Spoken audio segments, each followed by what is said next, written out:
28. Al-haditsus tsaminu wal ishrun. Utawi hadis yang nomor 28. Iku an Asma, saking Asma binti Umair. Ini hadis ada di Sunan Tirmidzi ada. Al-Khas'amiyah, yang bangsa Khas'ami. Radhiyallahu taala anha. Qalat dawuh sinten Asma binti Umair. Dawuh ngaten sami'tu Rasulullah sallallahu alaihi wasallam. Saya mendengar Rasulullah sallallahu alaihi wasallam bersabda. Saya mendengar Rasulullah bersabda, "Bi'sal abdu abdun tajabbara wa'tada waqtala. Wa nasiyal kabirul muta'al." Ini hadisnya lumayan panjang. Bisa iku saolo-olone sapa al abdu hamba, abdun utawi kaula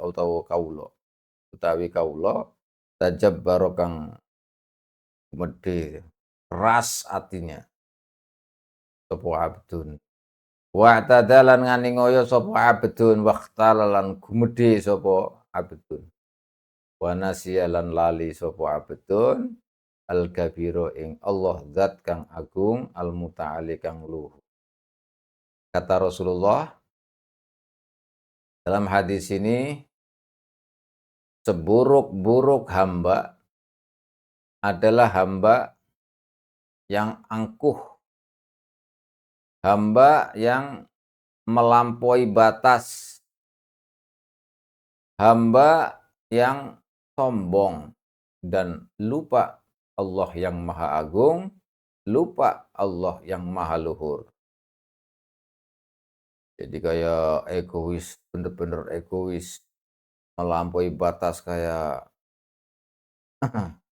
Fir'aun lah. Itu adalah hamba yang paling jelek, hamba yang paling buruk, yang paling tidak baik. Makanya kita harus menghindari, jangan sampai kita menjadi orang yang tajabbar. Tajabbur itu al-mu'tadi, orang yang sombong juga, wal-ikhtal, orang yang sombong. Kita jangan sampai melepas, kita selalu harus ingat kepada Allah Subhanahu wa taala. Lalu Rasulullah menjelaskan lagi, bi'sal abdu abdun tajabbara wa'tada wa nasiya. Itu juga hampir sama dengan tadi. Seburuk-buruk seorang hamba adalah hamba yang keras, angkuh, wa'tada wa nasiya, dan melampaui batas, berbuat zalim seenaknya sendiri, nggak peduli orang lain, dan lupa Allah yang maha jabbar al-a'la. Allah yang maha jabbar, maha kuasa, yang maha dengan segala kekuatannya, yang bisa memaksa siapapun yang kuat, siapapun yang perkasa, maka Allah lah yang yang perkasa, tidak ada yang bisa mengungguli lagi, yang paling tinggi.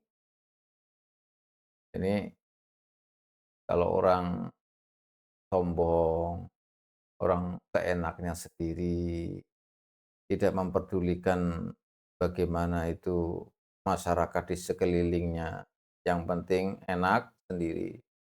Dia lupa bagaimana Allah yang maha jabbar al-a'la, yang punya kuasa. Ini bahaya. Maka orang yang seperti ini adalah orang yang paling buruk, paling jahat. Makanya kita harus ingat hal-hal yang seperti ini nih. Bahaya sekali ini. Nanti ada lagi, bisal abdu abdun saha wa nasya.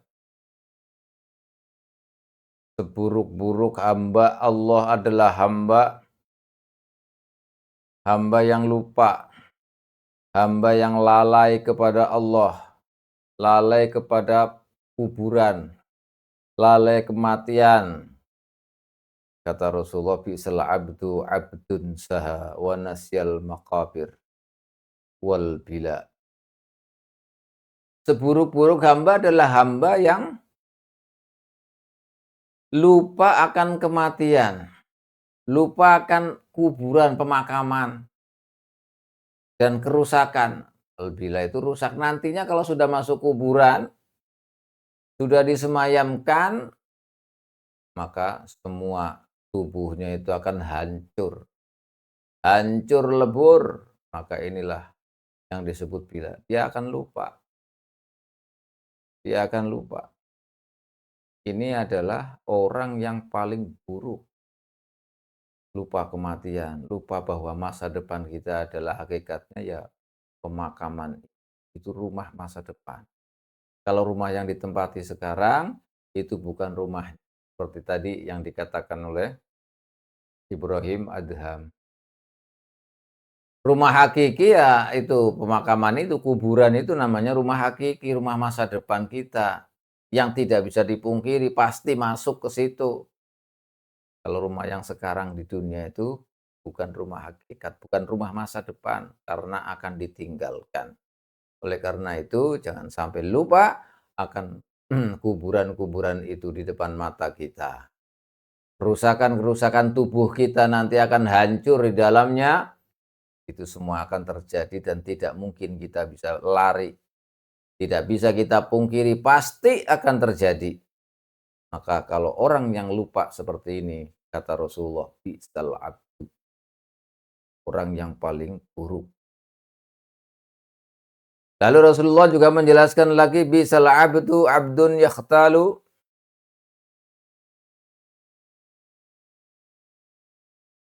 abdun yakhtal, adalah seorang hamba yahtal bilhaq, yang menipu daya, yang tertipu di dunia ini. Menipu dirinya dengan dunia, di dunia ini dengan syubhat. Jadi kalau sampai terlena dengan hal-hal yang syubhat, bukan hal-hal yang halal. Kalau ada seorang hamba kita ini terbuai atau memakan atau mengambil hal-hal yang bersifat syubhat, tidak jelas halalnya, juga tidak jelas keharamannya, remeng-remeng, remang-remang, maka itu kita akan tergolong, kata Rasulullah, menjadi hamba yang paling buruk. Rasulullah menjelaskan dalam sebuah hadis, al-halalu bayyin wal haramu bayyin wa ma bainahuma syubhat. Yang haram sudah jelas, yang halal jelas. Di antara halal dan haram tidak jelas.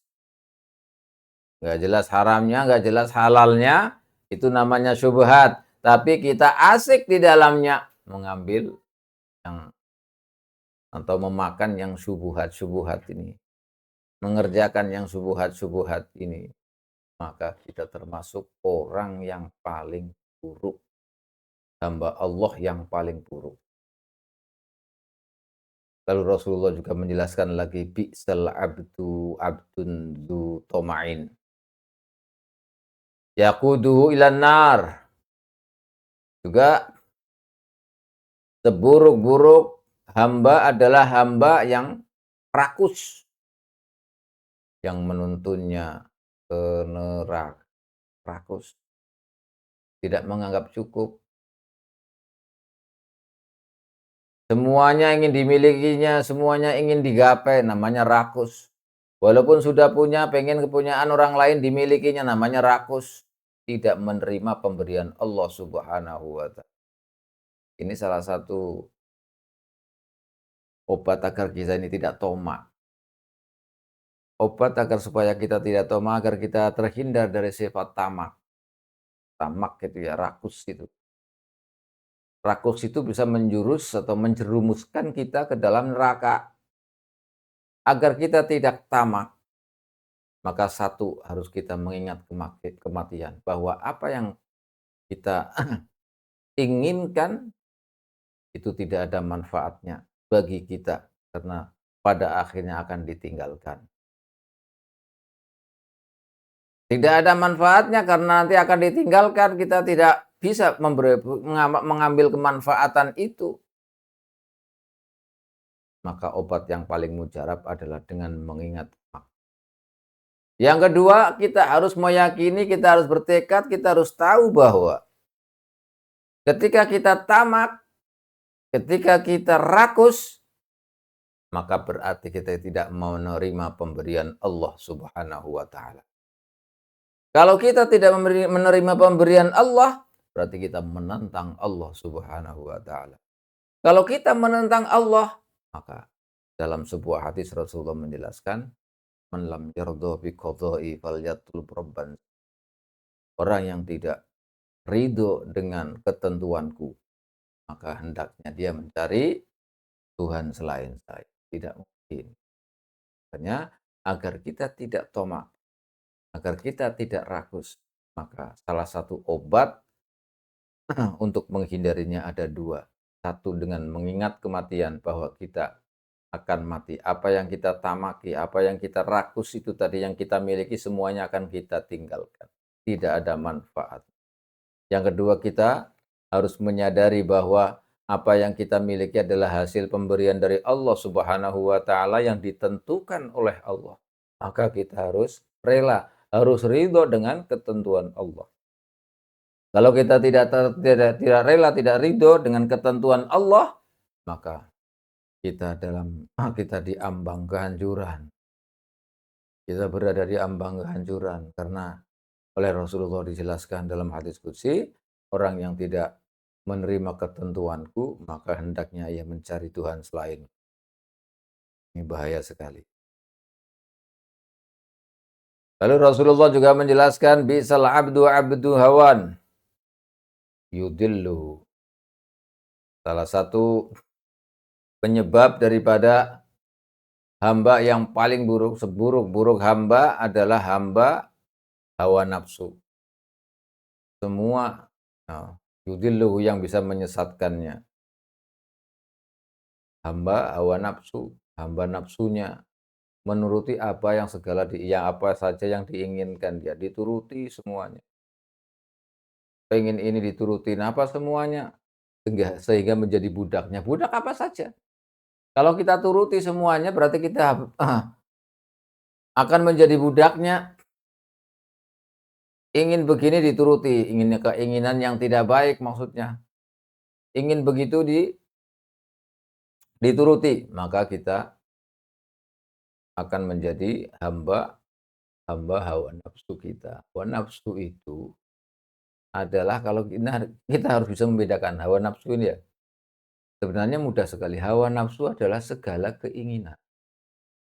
Segala keinginan manusia yang kalau kita sadar keinginan itu akan menjerumuskan kita, bukan menjadikan kita baik, malah akan menjadikan kita malapetaka, kerusakan bagi kita. Maka keinginan yang seperti ini disebut hawa.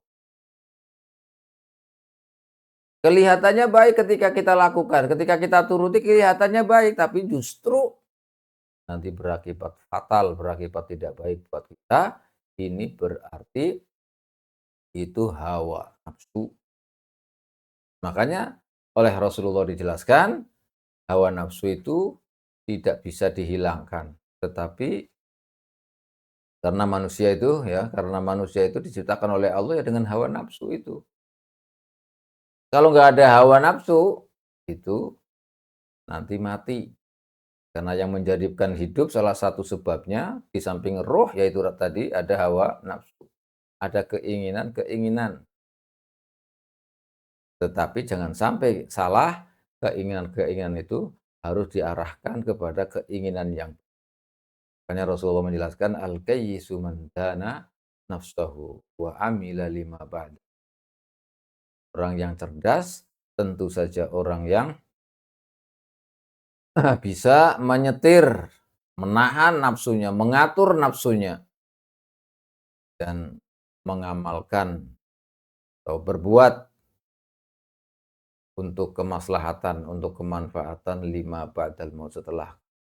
Ini namanya orang cerdas. Makanya semua keinginan kita itu adalah hawa nafsu.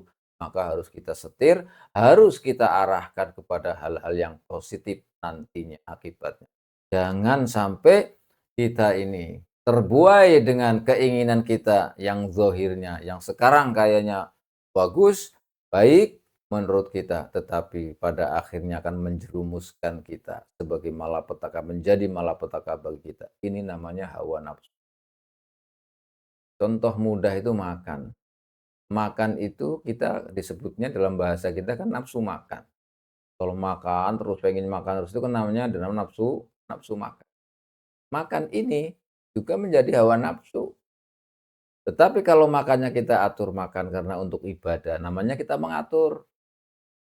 Bukan semuanya makan-makan yang kita sukai. Kalau nggak sukai kita nggak makan. Ini namanya hawa nafsu, harus di-stop. Harus diarahkan kepada hal-hal yang positif. Hakikatnya makan itu untuk apa? Dengan niat apa? Untuk apa kita makan? Diarahkan seperti itu, maka hawa nafsu yang kita miliki ini akan menjadi baik dan berakibat baik buat kita, berarti kita menjadi orang yang bukan hamba hawa. Karena tadi jelaskan seburuk-buruk hamba adalah hamba yang adalah hamba hawa nafsunya. Lalu Rasulullah juga menjelaskan bi'sal abdu abdun. Ada yang mengatakan dalam riwayat itu ada abdu rohbin, abdu rubin, abdun rohiba. Itu ada tuh yang di hadis Tirmidzi, ada yang mentafsirkan seperti itu. Adalah seorang hamba, hamba yang punya kesukaan, punya cita-cita yang sangat diinginkan tercapai. Tetapi yuzilluhu yang bisa menghinakan dirinya. Atau yang bisa menghinakan berpaling dari yang hak, berpaling dari Allah. Jadi kecintaan atau sesuatu yang sangat diinginkan, tapi itu bisa menjadikan dia menghinakan diri. Bisa dia itu berpaling dari Allah, dari kebenaran. Jadi keinginan-keinginan yang sangat diinginkan agar tercapai, tetapi itu bisa menjadikan dia itu berpaling dari Allah, berpaling dari kebenaran. Jadi kalau ada orang seperti itu, orang itu kan kalau sudah sangat senang sekali, tidak peduli apapun. Makanya kalau kita membahas tentang ini, kesukaan, kesenangan, hobi lah. Kalau sudah hobi mengalahkan yang lain, tidak peduli apapun harus tercapai. Nah, ini berarti dia akan menjadi seorang hamba yang paling buruk, hamba yang paling buruk yang seperti itu. Maka jangan sampai semuanya harus kita takar dengan menggunakan syariat Rasulullah Shallallahu Alaihi Wasallam. Apakah keinginan saya ini benar? Apakah kesukaan saya ini benar? Apa begitu ditakar dengan menggunakan syariat supaya kita tidak menjadi orang atau tidak menjadi hamba yang paling buruk. Nah, ini bahaya agar kita tahu memposisikan diri sebagai hamba Allah, memposisikan diri sebagai umat Rasulullah Shallallahu Alaihi Wasallam. Apa yang harus kita lakukan agar kita tidak menjadi hamba Allah yang paling buruk. Ini sampai di sini karena nanti ada cerita banyak ini tentang ini. Ada cerita yang fenomenal ketika pemerintahan Umar bin Abdul Aziz ketika berperang dengan melawan kerajaan Rom. Nanti ada kejadian yang dahsyat, yang fenomenal dan terkenal cerita ini nanti insya Allah pada pertemuan yang akan datang. Wallahu a'lam bishawab.